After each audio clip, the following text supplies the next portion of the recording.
내용이 이런 내용이죠. 엄마 말을 지지리도 듣지 않는 이 한 청개구리의 이야기입니다. 청개구리는 엄마의 말을 뭐든지 다 거꾸로 했습니다. 서라면 앉고, 앉으라면 서고, 가라면 오고, 오라면 가고. 심지어 개구리는 개굴개굴 울어야 된다라고 하니까 굴개굴개 이렇게 울면서 끝까지 어머니를 말을 듣지 않는 이 말썽을 피우는 이 청개구리의 이야기가 나옵니다. 그 이야기의 결론이 이렇습니다. 마무리가 이제 어느 날 엄마 개구리가 이제 병이 들게 되죠. 그래서 이 엄마가 한 가지 이제 아이디어를 생각해냅니다. 뭐라고 이제 이 청개구리에게 아들에게 이야기를 하냐면 내가 죽거든 산 말고 냇가에 묻어주렴 이렇게 이야기를 합니다.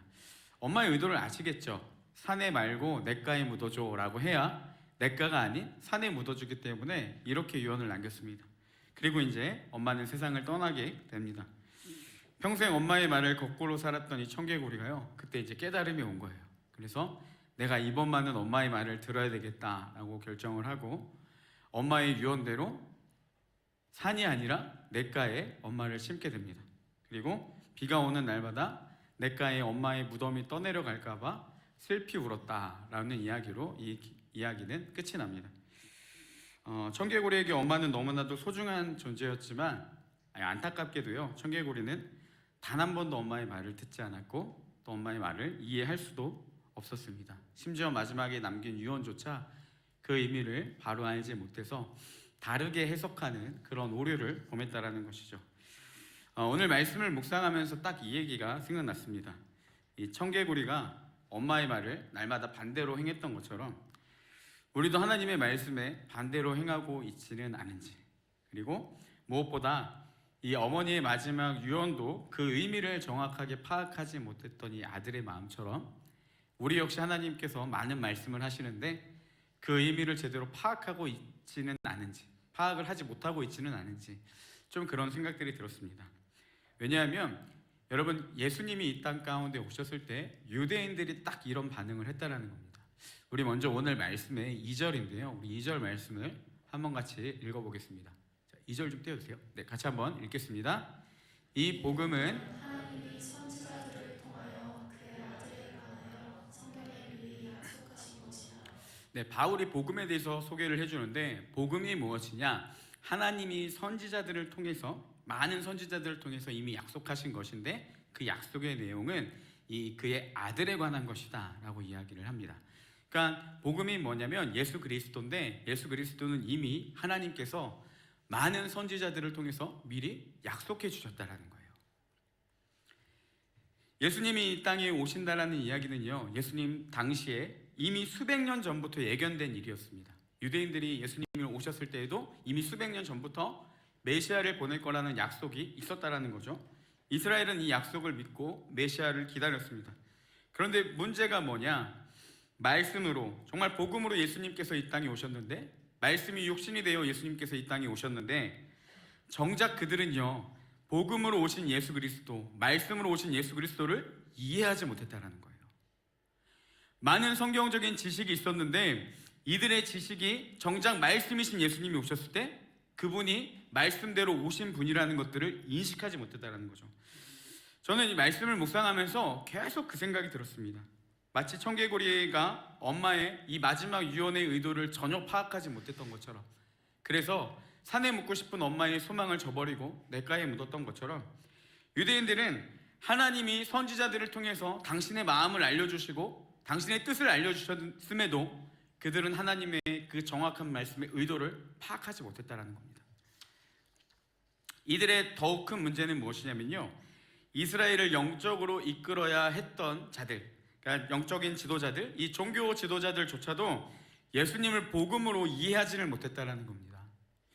예수님이 사역하던 당시에 예수님이 정말 하나님의 사랑인지, 정말 예수님이 메시아가 맞는지에 대해서 유대인들 사이에는 끊임없는 논란이 있었습니다. 이 사람이 정말 성경을 가르치고 또 하나님께서 보내신 메시아인지 아닌지 끊임없는 그 혼란이 예수님 사역 당시에 있었다는 거죠.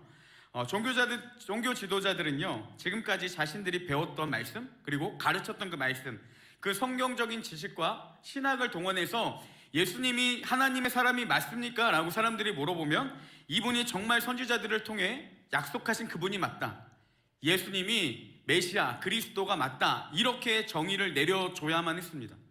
그런데 문제는 뭐냐, 예수님이 이 기쁨으로 그토록 고대하던 그 메시아가 왔다라는 기쁨으로 받아들여야 되는데 그들이 가진 성경적 지식으로 전혀 예수님을 복음으로 받아들이지 못하고 오히려 예수님을 신성 모독자, 그리고 하나님의 이단과 같은 자로 이 정죄를 해버렸다는 것이죠. 그래서 안타깝게도 이스라엘을 영적으로 지도해야 될 이 종교 지도자들은요, 이스라엘을 오히려 영적인 혼란에 빠뜨리고 말았다라는 겁니다. 이 엄마 개구리의 유언을 전혀 이해하지 못했던 청개구리처럼 이들은요, 선지자들을 통해 하신 말씀을 전혀 이해하지 못했다라는 거죠.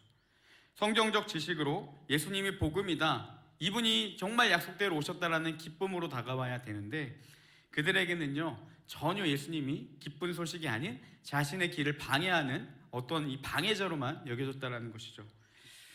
저는 복음서에서 이 예수님을 배척했던 유대인들의 모습, 특히 바리새인이나 사두개인들이나 서기관들의 이 내용을 보면서 대입해서 생각을 해봤습니다. 과연 내가 그 당시에 그 사람이면 나는 예수님을 정말 인정할 수 있을까? 여러분은 어떨 것 같으십니까? 내가 그 당시에 바리새인이고 내가 그 당시에 하나님의 말씀을 많이 아는 자였습니다. 근데 이제 예수님이 정말 이 땅 가운데 오셨어요. 현실에서 적용해 보면 이제 이 안에서 큰 논란이 있었겠죠. 저분이 진짜 하나님의 사람이냐? 우리가 그토록 기다리는 메시아가 예수 그리스도가 예수님이 맞느냐? 이런 끊임없는 논란이 왔겠죠. 그때 내가 이들과 달리 이분이 정말 예수님이 정말 그리스도시다, 이렇게 받아들일 수 있었을까라고 생각을 해보면요, 저는 쉽지 않았을 것 같습니다. 인정하고 싶지는 않지만 아마 그때 당시에 제가 종교 지도자였다면 저도 똑같은 반응을 하지 않을까라는 생각이 들었습니다. 그러면 왜 이토록 그들이 분별력을 잃고 말씀을 많이 알았지만 말씀대로 오신 예수 그리스도를 복음으로 받아들이지 못했는지, 이 말씀을 묵상하면서 좀 두 가지 결론을 내렸는데 이걸 나누고 마치려고 합니다. 첫 번째, 이들이 복음이신 예수 그리스도, 말씀 가운데 오신 예수 그리스도인데 자신이 많은 말씀을 알면서도 그분을 받아들이지 못했던 이유, 첫 번째는 무엇이냐? 이들은요, 하나님의 말씀을 깨닫지 못했다는 겁니다. 예수님을 알 수 있는 성경적 지식이 충분했지만 말씀대로 오신 예수님을 알지 못했던 것은 이들이 하나님의 말씀을 바로 이해하고 바로 깨달을 수 있는 능력이 없었다는 것이죠. 잠언 9장 10절에 보면 이런 말씀이 있습니다. 여호와를 경외하는 것이 지식의 근본이요 거룩하신 자를 아는 것이 명철이니라 라고 됩니다. 두 가지를 이야기했죠. 먼저 여호와를 경외하는 것이 지식의 근본이라고 합니다. 경외하다라는 말 안에는요, 이 두려워하다라는 의미를 담고 있습니다. 그러니까 저는 이렇게 많이 해석을 합니다. 여러분, 하나님은요, 언제나 어디서나 어느 곳에나 우리와 함께 하시고 우리의 모든 행동과 마음을 아시는 분이십니다.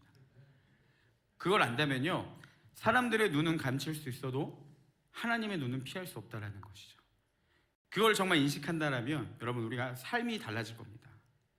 내가 그걸 정말 안다라면 내 욕심대로 아무도 보지 않는 곳에서 행했던 그 행동들을 함부로 할 수 없겠다라는 거죠. 이게 여호와를 경외하는 마음입니다. 그럼 이렇게도 볼 수가 있겠죠? 하나님의 살아계심을 믿는 자들, 이게요, 지혜의 근본이라는 겁니다. 그리고 두 번째 뭐라고 얘기하냐? 이런 거룩하신 자를 아는 것이 명철이라는 겁니다. NIV 성경은요, 명철을 이 understanding이라는 단어를 썼습니다. 명철은 이해력, 판단력이라는 의미를 갖고 있는 거죠. 거룩하신 그 하나님을 아는 게 뭐냐? 이 판단력, 분별력의 기준이 된다는 겁니다. 그러니까 그분을 아는 것이 이 분별력이다, 판단력이다, 이렇게 이야기를 하고 있습니다. 결국 바른 이해력과 판단력은 우리가 어디로부터 알 수가 있냐? 거룩하신 하나님을 알 때 바른 분별력을 갖추게 된다는 것이죠. 그러면 이들에게도 그렇게 정리할 수 있죠. 당시 유대인들이 성경대로 오신 예수님을 성경적 지식으로 받아들이지 못하고 잘못 적용했던 이유는 무엇이냐? 하나님의 살아계심을 정말로 알지 못하고 거룩하신 자를 알지 못했던 무지함으로부터 온다는 것입니다. 이들에게는요, 하나님을 경외하는 마음이 없었다는 겁니다. 말씀을 따르는 삶, 그리고 말씀을 가르치고 배우는 삶, 심지어 이 경건적인 하나님의 말씀을 행동하는 그 경건의 행위는 있었는데 그 모든 것이 하나님의 영광을 위한 것이 아니라 온전히 자신의 명예, 자신의 권력, 자신의 어떤 사람들에게 받고 싶은 인정, 다 여기서부터 왔다라는 거죠. 그러니까 하나님을 경외하는 마음으로 행했던 것이 아니라 나의 어떠한 이득을 취하기 위해서 그것들을 이용하며 겉으로는 하나님을 경외하는 것처럼 보였다라는 겁니다. 하나님을 경외할 줄 모르면 나타나는 특징이 뭐냐면요, 이 외식함이라는 거예요. 하나님을 경외할 줄 모르는 사람들은요, 성경을 마음대로 해석하기 시작한다는 겁니다. 이런 관점으로요, 여러분, 하나님의 말씀은 꼭 두려움으로, 하나님을 경외하는 마음으로 읽으셔야 됩니다. 대충 보고 해석하고 대충 한두 번 읽고 묵상했다고 쉽게 적용해서는 안 된다는 거예요. 하나님께 묻고 그분을 의지하고 깨닫게 해달라고 기도하며 깊이 보고 읽고 묵상해야 한다는 것입니다. 제가 신학교 다닐 때 그 한 교수님께서 늘 강조하던 성경 해석 방법이 있습니다. 간단한데 굉장히 쉬운데 이게 잘 실천이 되지 않는 내용이에요. 뭐냐면 이분이 항상 강조했던 것, 제발 한글부터 똑바로 읽어라 했습니다.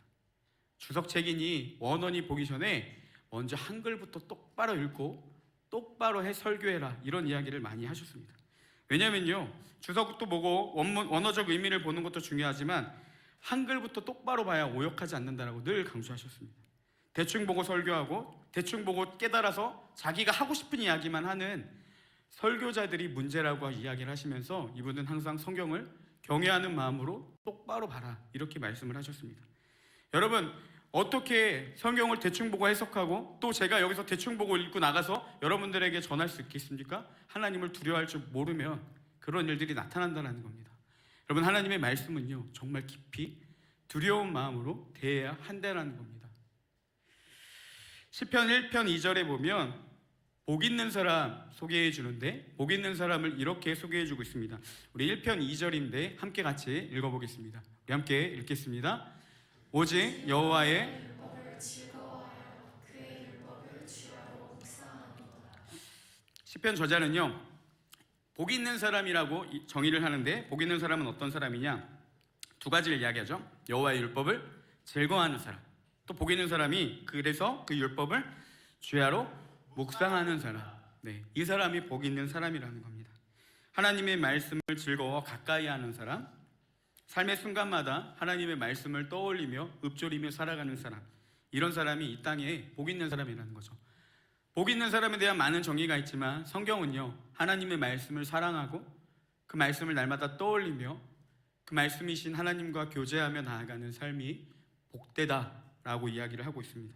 왜 이것이 복이겠습니까? 말씀을 가까이 할수록 우리는 하나님을 아는 지식들이 늘어난다는 거죠. 단순한 지적인 정의가 그치는 것이 아니라 우리가 날마다 말씀을 묵상할수록 그 말씀 안에 담겨있는 하나님을 발견하게 된다는 겁니다. 그 하나님을 만나고 하나님과 친밀함을 누릴 수 있는 게 이 묵상으로부터 온다는 거예요. 그래서 여러분, 복 있는 사람은요, 영적 체험을 하고 어떠한 신비적인 그 은사를 발견하고 갑자기 막 하나님의 음성이 들리고 이런 게 복 있는 게 아니라요, 복 있는 사람은 말씀을 사랑하고 그 말씀을 날마다 떠올리며 그 말씀이신 하나님을 경험하는 것. 성경은요, 이게 복 있는 사람이라고 정의를 하고 있습니다. 말씀을 가까이 하며 여러분, 말씀을 깊이 묵상하셔야 됩니다. 읽기 싫고 힘들면요, 솔직히 말씀이 보기 쉽지는 않잖아요. 어떻게 보면 여러분, 이게 굉장히 두껍습니다. 근데 또 다른 면으로 보면 여러분, 하나님이 하고 싶은 말이 얼마나 많겠습니까? 추려서 요만큼 만든 거 감사하지 않습니까? 여러분, 주석책만 봐도요, 이게 수십 권이 됩니다. 그것만 온전히 봐도 몇 달이 걸리는데 성경은 어떻게 보면 굉장히 짧아요. 근데 읽기는 쉽지는 않습니다. 그때마다 우리는 기도하는 거예요. 하나님, 내가 말씀을 진짜 읽기 싫은데, 읽어야 되는 건 아는데 진짜 읽기 싫어요. 그러니까 말씀 좀 읽고 싶은 마음 좀 주세요 라고 할 수 있지 않겠습니까? 제가 설교를 준비할 때마다, 힘들 때마다 제가 늘 하는 기도가 있습니다. 하나님, 설교가 준비하는 것이 가장 재밌게 해주세요. 이게 제 기도 제목입니다. 준비하는 게 쉽지 않을 때마다, 그리고 여러 가지 막 생각들이 들 때마다, 그리고 다른 게 하고 싶을 때마다 저는 하나님께 설교 준비가 가장 재밌게 해주세요 라고 기도합니다. 그리고 또한 우리가 읽은 말씀, 들은 말씀을 가지고요, 여러분 삶에서 늘 묵상하셔야 된다는 거예요. 받은 말씀들을 가지고 하나님 앞에 날마다 떠올리는 것, 이것이 복 있는 사람이라는 겁니다. 말씀이 내 삶에서 벗어나지 못하도록 지켜야 돼요. 받은 말씀을 사단이 빼앗아가지 못하도록, 네 가지 밭에 뿌려진 씨의 비유처럼 여러분, 사단이 와서 우리의 그 씨를 열매 맺지 못하게 하는 것들을, 방해하는 것들을 막기 위해서는요, 그 말씀을 날마다 떠올리며 묵상해야 된다는 것입니다. 그래서 그 말씀 안에 담겨있는 주님, 말씀을 통해 우리에게 보여주시는 하나님을 만나야 된다는 것이죠.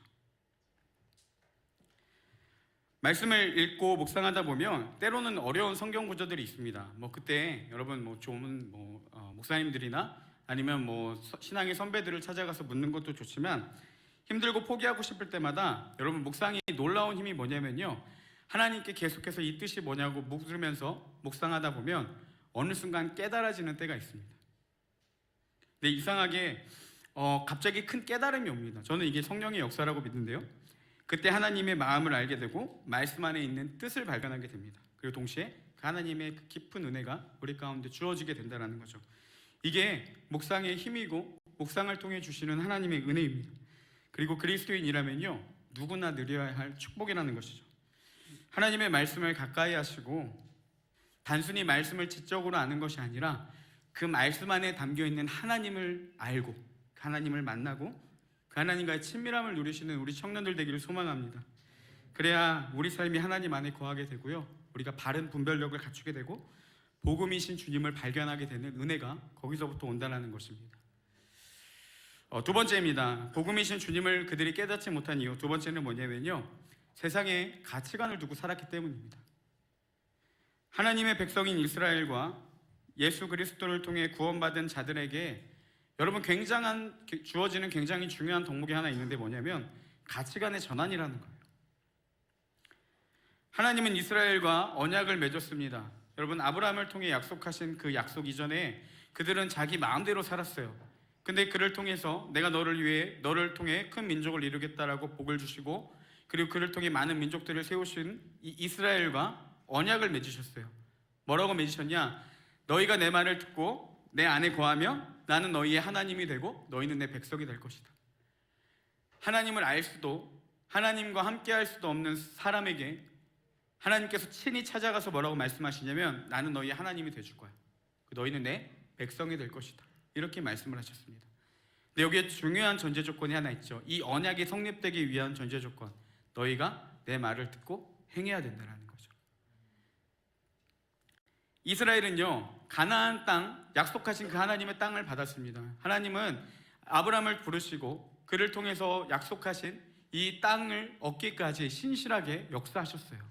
그들을 애굽 땅에서 건지시고 40년의 광야 생활에 어려움이 있었지만 끝까지 그들을 약속의 땅에 갈 수 있도록 도와주셨습니다. 여러분, 이 가나안 땅에 들어간 이스라엘들이 그럼 해야 될 게 뭐겠습니까? 너희가 내 말을 듣고 행하며 너희의 하나님의 백성이 되는 것. 그 하나님을 따르는 삶의 양식이 그들에게 있었어야 된다는 것이죠. 가나안 땅에서 가나안의 방법이 아니라 하나님의 방법대로 살아가는 그 삶의 양식이 나타나야 됐다는 겁니다. 근데 안타깝게도요, 이스라엘은 가나안 땅에 살면서 하나님의 백성에다운 삶을 살아가는 것이 아니라 오히려 그 반대되는 삶을 살았다는 거죠. 이스라엘에게 정말 큰 문제가 있었는데 뭐냐면 외식하는 마음이었습니다. 하나님을 따르지 않으면서요, 하나님을 따르는 척만 했다라는 거예요. 하나님의 백성이기에 하나님이 약속하신 이 징표인 할례를 행하기는 합니다. 많은 제물로 하나님께 제사를 드리기도 해요. 그렇지만 여전히 악을 행하고 여전히 하나님의 말씀이 아닌 가나안 땅의 삶을 살아가면서 그 땅의 삶을 소망하고 즐거워하면서 하나님의 말씀을 거부하며 살았다는 겁니다. 심지어 우상숭배에 빠져서 하나님을 외면했지만 그래도 그들의 종교적인 행위는 여전히 남아있었다는 거죠. 하나님은요, 이런 제사를 증오하시고 역겹다고 수도 없이 구약 성경을 통해서도 말씀하십니다. 여러분, 그러면 너무나도 단순합니다. 왜 이들이 그토록 신실하게 이끌어주셨던 하나님을 외면하고 가나안 땅에서 하나님의 말씀이 아닌 왜 가나안 그 숭배하는 이 우상숭배, 이 바알 숭배에 빠져 있었냐는 거죠. 그들이 우상숭배의 날마다 유혹에 빠졌던 이유는 단순합니다. 그들의 삶의 중심이 뭐였냐? 가나안 땅에서 어떻게 하면 먹고 잘 살 수 있을까? 잘 먹고 우리가 잘 살 수 있을까? 이 기준으로만 보니까요, 나를 잘 먹게 하는 게 하나님이면 하나님을 따라가지만, 나를 잘 먹게 해주시는 분이 하나님이 아니라 다른 더 좋은 방법이 있으면 글로 따라가는데, 그게 바알이라는 겁니다. 이 기준만으로 하나님을 보니까요, 이스라엘 당시 가나안 땅이 제일 중요한 게 때에 맞는 비였는데, 가만히 보니까 하나님보다는요 바알이 더 비를 줄 것 같은 신뢰감이 생기는 거예요. 왜냐? 여러분, 하나님과 가나안 땅을 살았던 이전의 기억은, 이전의 어떤 사례는 없습니다. 그렇죠? 가나안 땅이 처음 들어갔어요. 근데 이전에 가나안 땅을 풍요하게 했던 삶의 그 주체가 누구였냐? 이들은 바알이라고 믿었다는 거예요. 가나안 땅에 살던 사람들은 바알을 숭배했습니다. 그리고 심지어 그 땅은 젖과 꿀이 흐르는 땅이라고 이야기를 하죠. 풍족한 땅이었어요. 바알을 숭배했더니 그 땅에 많은 열매들을 맺고 때에 맞는 비가 내려져서 그들은 풍족함을 누렸습니다. 그 땅에 이제 이스라엘 백성들이 들어간 거죠. 자, 이제 내가 어떤 기준을 삼냐? 갑자기 내 마음 가운데 내 삶의 기준은 어떻게 잘 먹고 잘 사냐예요. 그러니까 하나님을 보기에는 이때까지 경험해보지 못했던 첫 시작이고, 가나안 삶의 사람들을 보니까 이 사람들은요 실질적으로 잘 살았던 거예요. 그러니까 이들이 이 기준으로 보니까 어떤 결론을 냅니까? 하나님보다는 바알을 따르는 게 더 잘 먹고 잘 살겠구나, 이렇게 결론을 짓고 자꾸만 우상 숭배에 빠졌다라는 겁니다. 지금까지 이스라엘을 놀라운 기적으로 이끌어주신 하나님께서 가나안 땅에서 반드시 우리를 선하게 인도해 주실 것이다. 우리가 알지 못하고 경험해보지 못했지만 여태까지 우리를 신실하게 인도해 주신 하나님이 반드시 우리를 먹이시고 입히실 것이다. 때로는 그런 믿음으로 하나님을 바라봐야 됐고, 심지어 궁핍해도 가난해도 먹을 것이 없어도 반드시 그 약속대로 선하게 이 민족을 이끌어 주신 하나님은 우리를 끝까지 인도해 주실 것이다, 이런 관점으로 봐야 했습니다.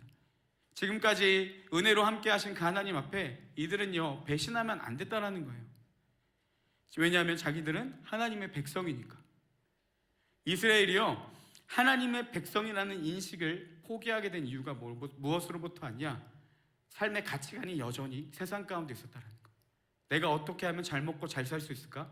이거로만 보니까요 하나님은 그 기준에 맞지 않는 사람이 되어, 맞지 않는 존재가 되어버렸다는 것이죠. 생각의 시작 자체가 잘못됐습니다. 이스라엘을 부르신 것은 하나님이기 때문에 그들이 하나님을 따르는 것은 너무나도 자연스러운 현상인데, 자신들의 정체성을 상실해버리고 잘못된 기준과 잘못된 가치관에 여전히 젖어서 살았다라는 것이죠. 거룩한 하나님의 백성으로 구별된 삶을 살아야 하는 이스라엘이었지만 그들은 세상적인 이 가치관을 벗어나지 못했습니다. 잘못된 관점으로 끊임없이 하나님을 보고 말씀을 가까이 하고 경건의 행동들을 하다 보니까 당연히 그 하나님의 말씀의 뜻과 하나님이 어떤 의도로 그 말씀을 하시는지 그들은 이해할 수 없었다는 겁니다. 하나님은 우리 영혼의 구원자인 메시아 예수 그리스도를 우리에게 주시겠다고 약속하셨습니다. 근데 세상적인 가치관을 여전히 벗지 못한 이스라엘은 어떻게 해석을 했습니까? 다윗 왕 때처럼 강대국을 만들어줄 왕, 그게 하나님이 우리에게 보내겠다라는 메시아라는 거죠. 여러분, 하나님이 주시는 축복이요, 물질도 그렇지 않습니까? 물질의 축복이 가장 큰 핵심이 뭡니까? 가난해도 가난할 줄 모르고 부유해도 부유할 줄 모르고 항상 감사가 넘쳐나고 자족하는 믿음인데, 많이 주셔야 하나님의 축복이고 적게 주시면 하나님 축복이 아니라는 거죠. 그게 어떤 기준으로부터 왔습니까? 하나님이 우리를 먹이시고 입히시는 그 기준이 아니라, 하나님의 기준이 아니라 내 기준. 많이 가지면 하나님의 복이라고 이렇게 해석해버리니까요 여러분, 해석 자체가 다 틀어지는 겁니다. 그런 관점으로 예수님을 기다리던 메시아를 보니까 메시아가 우리 영혼의 구원자로 하나님은 말씀해 주셨는데, 그들이 해석한 예수 그리스도, 메시아는 누구냐? 우리를 이 로마의 압제로부터 벗어나게 해주고 다시 강대국에 이루어줄 왕. 간단하게 말하면 이겁니다. 우리를 잘 살게 해줄 왕. 하나님이 약속하신 메시아는 그런 왕이라는 거예요. 이들의 관점으로 예수님이 메시아라면요 적어도 말구이에서 태어나면 안 됐습니다. 적어도 그들의 관점으로 예수님이 메시아가 되기 위한 조건 중에 하나는 뭐냐? 크고 화려한 궁전에서 왕의 후손으로 왔어야 됐다는 거죠.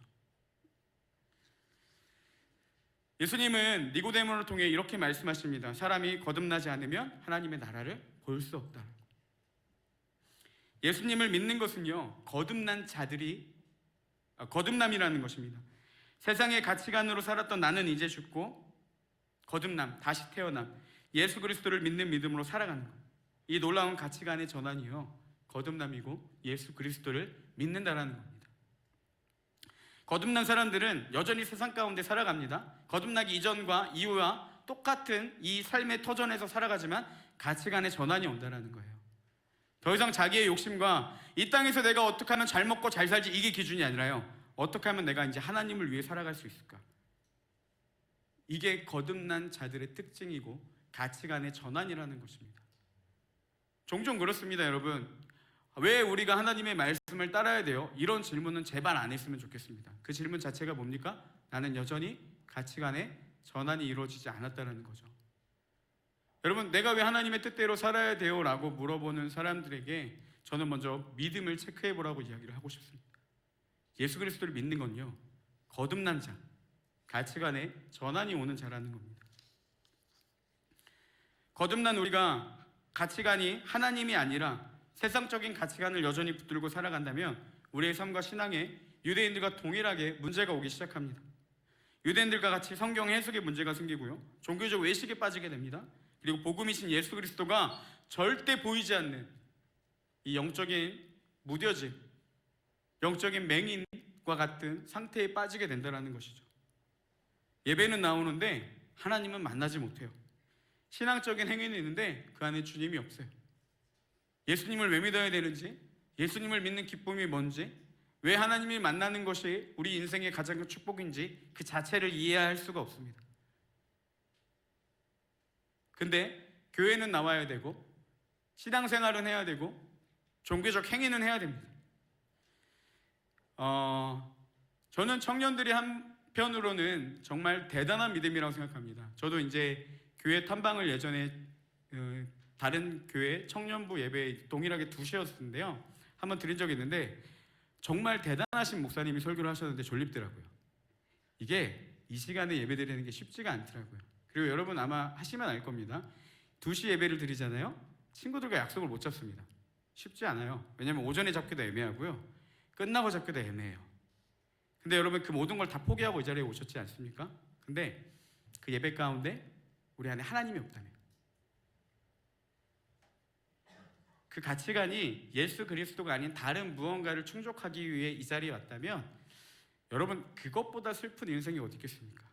그냥 왠지 모를 죄책감에 예배는 나와야 되니까, 어렸을 때부터 그렇게 배웠으니까, 살았으니까, 그래서 이 시간을 여러분 드리고 있다라면 그것보다 불쌍한 사람이 어디 있을까? 저는 이런 생각이 듭니다. 사도 바울은요, 고린도전서 15장에서 이렇게 이야기합니다. 그리스도 안에서 우리가 바라는 것이 단지 이 세상의 삶뿐이라면, 그러니까 예수님 안에서 믿는 믿음이 단지 이 세상의 삶으로 끝난다라면 우리는 이 땅에서 가장 불쌍한 자라고 이야기를 합니다. 그 이상의 것이 있기 때문에, 단지 이 세상의 것이 아니라 그 하늘의 것을 우리가 추구하고 그 영적인 축복을 맛보기 때문에 우리가 예수님을 믿는 건 아니겠습니까? 여러분, 이 시간이요, 어떻게 보면 너무나도 그 시간 낭비겠지만 이 시간 낭비를 고귀하다라고 이야기할 수 있는 것은 우리의 이 시간 드림이 예수 그리스도를 위한 것이 될 때 이 시간 낭비는 고귀한 시간 낭비가 될 수 있다라는 것입니다. 근데 그 안에 정말 주님을 잃어버린다라면, 내 안에 복음을 잃은 채 살아간다라면 이 시간 낭비는 정말 너무나도 우리가 불쌍한 시간을 보내고 있다는 것이죠. 사랑하는 우리 청년 여러분, 정말 마음에 결단이 일어나기를 간절히 소망합니다. 제발 하나님이 아닌 다른 그 무엇이 우상이 되었던 우리의 삶이 있다면, 정말 우리가 어느 순간에 돌이켜보니까 첫사랑을 잃어버리고 점점 세상적인 관점으로 다시 이 신앙생활을 대하고 하나님을 대하는 모습들이 있다면 우리 안에 철저하게 내려놓는 은혜가 있기를 소망합니다. 이 땅에서 어떻게 잘 살 수 있을지가 아니라 정말 하나님을 위해 살아가는 그런 귀한 은혜가 우리 가운데 있기를 예수님의 이름으로 축복합니다. 제가 지난번 설교 시간에 읽었던 책을 하나 잠깐 이야기를 했었는데, 이런 책을 읽었다고 했죠. 우리 목사님은 왜 설교를 못할까? 그래서 이 책을 이제 성원자매에게 빌려주고 성원자매가 이제 피드백 해주기로 했는데, 네, 하여튼 이 책을 읽고 나서 제가 이제 설교를 진짜 좀 영향력 있게 하고 싶다. 그래서 그냥 단순히 여러분 귀한 시간 내고 오셨는데 제가 대충 해갖고 하면 못 되는 사람이잖아요. 그래서 더 최선을 다해서 준비해야 되겠다라고 생각하고 나름대로 더 힘을 주고 있었습니다. 이렇게 그래서 더 많은 공을 들여서 이렇게 준비를 2주간 했는데 그렇게 하면 더 은혜로운 설교가 나올 줄 알았는데요. 지난주와 똑같이 설교하는 내내 마음이 좀 불편했어요. 내용은 다 나왔는데 내용은 뭐 주중에 훨씬 전에 다 나왔는데 문제는 은혜가 빠진 느낌이 많이 들었습니다. 그래서 그렇게 찝찝한 마음으로 이제 막 말씀을 준비하고 있는데 문득 그런 생각이 들었어요. 제가 방금 앞에서 이 세상적인 가치관을 버려야 된다 이런 말씀을 나눴잖아요. 그걸 막 적으면서 그 말씀을 묵상하는데 그런 생각이 들었습니다. 좀 이런 마음이 들었어요. 네 설교에 왜 은혜가 안 되는 줄 알아? 복음의 능력이 왜 설교 가운데 나타나지 않는 줄 알아? 네 세상적 가치관이 복음을 가리기 때문이야. 네 안에 복음에 감격이 없기 때문이야. 좀 이런 생각이 들더라고요. 그러면서 하나님이 원하시지 않는 제 죄의 모습들이 막 떠오르기 시작했습니다. 여러분 만약에 이런 상황이 오면 여러분 어떻게 하시겠습니까? 이렇게 반응해야 되겠죠. 하나님, 제가 정말 죄송합니다. 저의 이런 세속적인 가치관 때문에 우리 청년들이 죽어가고 있었네요. 제가 정말 내려놓겠습니다. 제 죄를 용서해 주시고 하나님 설교 안에 은혜 주셔서 놀라운 하나님이 쓰임받는 도구가 되게 해주세요. 이렇게 기도해야 되잖아요. 저는 이렇게 기도했습니다. 하나님 아는데요, 버리기 싫어요. 버려야 하는 건 아는데요, 버릴 자신이 없어요. 버리겠다라고 거짓말은 할 수 있는데요, 저는 정말 버리고 싶지 않아요. 그렇게 기도를 하고 설교 준비를 하는데 여러분 설교 준비가 잘 되었겠습니까? 제 위선적인 태도에요, 마음이 진짜 힘들더라고요. 스스로가 너무 가증스럽게 보였습니다. 세상적 가치관에 매여서 꼼짝도 못하면서 청년들에게 가치관을 버려야 됩니다. 하나님의 뜻대로 살아야 됩니다. 이렇게 이야기를 못하겠더라고요. 그래서 원래는 이 설교 안에 여러분 구체적인 상황들을 제가 나름대로 많이 적었었습니다. 근데 그 깨달음이 오자 다 지워버렸어요. 설교본에서. 도저히 그렇게 얘기를 못하겠더라고요. 그러면서 제 내면에 계속해서 시름이 있었습니다. 버려야 되는데 포기하고 싶지 않은 그 갈등들이 계속해서 있었어요. 그런 마음으로 시간이 길어지다 보니까 이 설교는 더 나아가지 못하지, 마음은 괴롭고 찝찝하지. 제가 오죽 답답했으면 그냥 로마서 그만하고 다른 데로 본문을 바꿔서 다시 준비할까? 이런 생각까지 했습니다. 여러분 못된 목사라 볼지도 모르겠지만 저도 물론 버리고 싶어요. 하나님이 원하지 않는 죄의 모습들, 저는 0.1초도 망설임 없이 버리고 싶다고 이야기할 수 있겠습니다. 근데 제가 왜 못 버린다고 이야기한 줄 아세요? 쉬운 일이라면요 100번도 더 버렸어요. 근데 이게 안 되더라고요. 그렇게 얘기하기엔 내 마음에 동요도 없고 어떤 결단도 안 일어나고 칠 것만 같아요. 그래서 하나님 앞에 저 정말 못 버리겠어요, 이렇게 기도를 했었습니다. 그렇게 계속해서 마음과 씨름하며 말씀을 보고 있다가 제 마음 가운데 들어오는 성경 구절들이 있었습니다. 5절 말씀이었는데 이 4절을 먼저 이해해야 5절을 이해할 수 있습니다. 우리 4절 말씀을 먼저 보겠습니다. 우리 4절 말씀인데요, 함께 읽겠습니다. 성결의 영으로는 죽은 자들 가운데서 부활하사 능력으로 하나님의 아들로 선포되셨으니 곧 우리 주 예수 그리스도시니라. 네, 제가 세 번역으로도 준비했는데 세 번역도 한번 읽어보겠습니다. 함께 읽겠습니다. 성령으로는 가운데서 부활하심으로 나타내신 권능으로 하나님의 아들로 확정되신 분이십니다. 그는 곧 우리 주 예수. 아멘. 예수 그리스도의 능력을 두 가지로 이야기하는데요, 첫 번째는 뭐냐? 세상을 이기시는 능력. 그래서 이렇게 이야기하죠. 성령으로는 죽은 사람들 가운데서 부활하심으로 세상을 지배하는 사단의 모든 권세들을 끊으시고 죽음을 이기시고 승리하심을 이야기합니다. 그러니까요, 세상은 예수님과 싸움 자체가 안 되는 거예요. 그리고 두 번째 능력이 뭐냐? 하나님의 아들이 되는 능력이라는 겁니다. 이 부활의 능력으로 그분이 하신 일이 무엇이냐? 스스로 하나님의 아들임을 나타내셨다는 거, 확증되셨다는 겁니다. 복음에 대해서 이렇게 이야기를 하죠. 예수 그리스도는 세상을 모든 권세들을 끊으시고 부활하심으로 이기시고 뿐만이 아니라 하나님 아들로 확정되셨다. 그렇게 소개한 후에요, 5절에 이렇게 고백을 합니다. 우리 5절 말씀도 함께 읽어보겠습니다. 우리 5절입니다. 함께 읽겠습니다. 그로 말미암아 우리가 은혜와 사도의 직분을 받아 그의 이름을 위하여 모든 이방인 중에서 믿어 순종하게 하는. 말씀을 가만히 보시면요, 그로 말미암아 무엇이죠? 예수 그리스도의 부활의 능력, 사단의 모든 저주를 끊으신 능력과 하나님의 아들로 선포되신 그 능력을 이야기합니다. 그 능력으로 인해서 바울은 뭐라고 이야기하냐? 우리가 은혜와 사도의 직분을 받았다라고 합니다. 세 번역은요, 우리가 은혜와 사도의 직분을 받았다. 이 부분을 어떻게 표현이냐면 우리는 그를 통해 은혜를 입어 사도의 직분을 받았다라는 겁니다. 그러니까 예수 그리스도가 죄의 모든 저주를 끊으신 그 능력으로, 그 은혜로 인해 내가 사도가 되었다라고 고백을 하죠. 여러분 잘 알다시피 바울은요, 예수님을 배척했던 사람입니다. 교회를 핍박하는 게 하나님의 뜻이라고 여겼던 사람이에요. 그가 가진 성경적 지신으로 내린 결론은 예수는 이단이었습니다. 신성 모독자였어요. 그런 그가 예수님을 만나게 되자, 그의 삶에 예수님이 찾아오게 되자 죽음에서 부활하신 예수 그리스도 그 능력으로요, 교회를 핍박하던 자, 말씀을 해석하지 못하는 자가 깨달아지고 사도로 부르심을 받게 됐다는 겁니다. 이거를 사도 바울은 뭐라고 표현했냐? 은혜라는 겁니다. 나는 그런 자격이 없는데 하나님이, 그 능력의 하나님이 나는 죽어도 포기하지 못하는 죄의 모습들을 끊으시고 은혜로 사도라는 직분을 주셨다는 겁니다. 이 부분을 읽는데 굉장히 큰 위로가 됐습니다. 내가 정말 필요한 것이 은혜구나.